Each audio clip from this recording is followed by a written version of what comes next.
I need somebody help, not just anybody help. You know I need someone help. Eh oui, help, bien sûr. Alors, il s'agit d'un salon que vous ne connaissez peut-être pas. Ça s'appelle Secours Expo, Secours au pluriel. C'est un salon professionnel.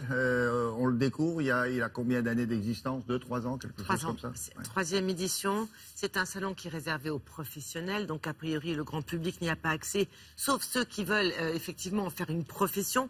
Par exemple, les lycées professionnels peuvent se rendre sur place. Mais c'est un salon qui regroupe tous les organismes concernés par ce qui est premier secours, par les premiers gestes de secours. Alors vous trouvez la police, vous trouvez la gendarmerie, vous trouvez les sapeurs-pompiers, les ambulanciers, la Croix-Rouge, vous voyez, tous ces organismes auxquels on pense quand on a besoin de secours. C'est des formations avec du matériel? Exactement. Matériel, nous, non, mais nous, je dirais, les non-professionnels, on aimerait bien des formations peut-être. Mais tout à fait, parce que, enfin, si j'osais, je dirais nous sommes nuls. Disons que nous sommes un peu incompétents en la matière. Quand je dis nous, c'est bien sûr le grand public. Je ne parle pas des professionnels. Mais nous, quand nous avons un problème, on ne sait pas toujours quels sont les premiers gestes qui vont sauver. Nous sommes désarmés, nous n'avons pas la connaissance, nous n'avons pas la formation. Alors c'est valable pour la maison, hein, les accidents domestiques. Vous avez votre conjoint qui se trouve mal. C'est valable aussi sur la voie publique. Par exemple, le principe de l'arrêt cardiaque. Il y en a 50 000 en France par an, 50 000 arrêts respiratoires. Alors tout le monde ne décède pas, bien évidemment, et bien heureusement.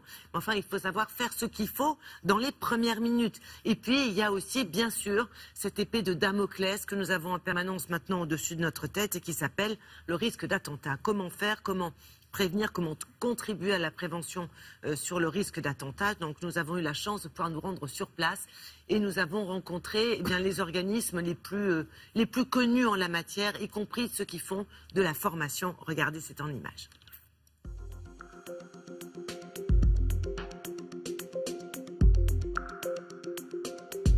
Le risque d'attentat a poussé la population à venir se former au premier secours, à s'initier aux gestes qui sauvent dans les associations et chez les sapeurs-pompiers. La Croix-Rouge française, son credo, c'est vraiment la formation du grand public à tous les âges. Donc on est dans une approche très pédagogique et intuitive qui correspond au public. Et on va donc dérouler un certain nombre de choses comme la protection, l'alerte, le traitement des brûlures, des plaies, les hémorragies, l'arrêt cardiaque et l'utilisation des défibrillateurs. Quand quelqu'un est en arrêt cardio-respiratoire, il faut agir tout de suite, procéder au massage cardiaque. Chaque minute compte.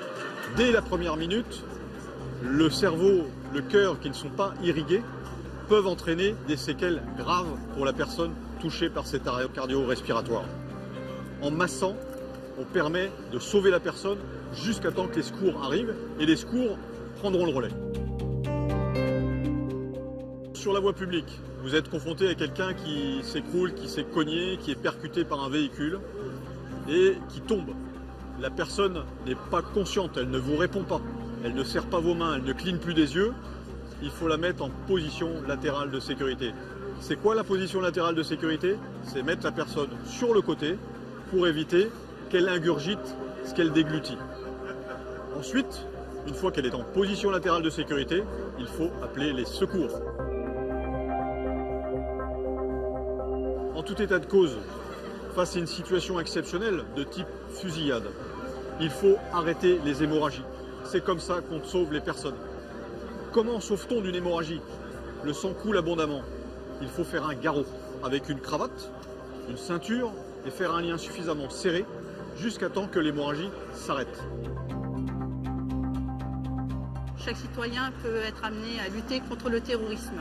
J'invite chaque personne à composer des appels d'urgence si vous estimez qu'il y a quelque chose de suspect autour de vous. Ce n'est pas de la délation, c'est de la prévention. On a 100 000 personnes qui ont été formées et initiées au premier secours l'année dernière. Et ça, c'est grâce à l'ensemble des acteurs professionnels qui sont représentés ici à Secours Expo. Et les formations sont pas trop longues, c'est à la portée de tout le monde. Une formation est à la portée de tout le monde. Au niveau de la Croix-Rouge, ce sont des citoyens qui donnent cette formation.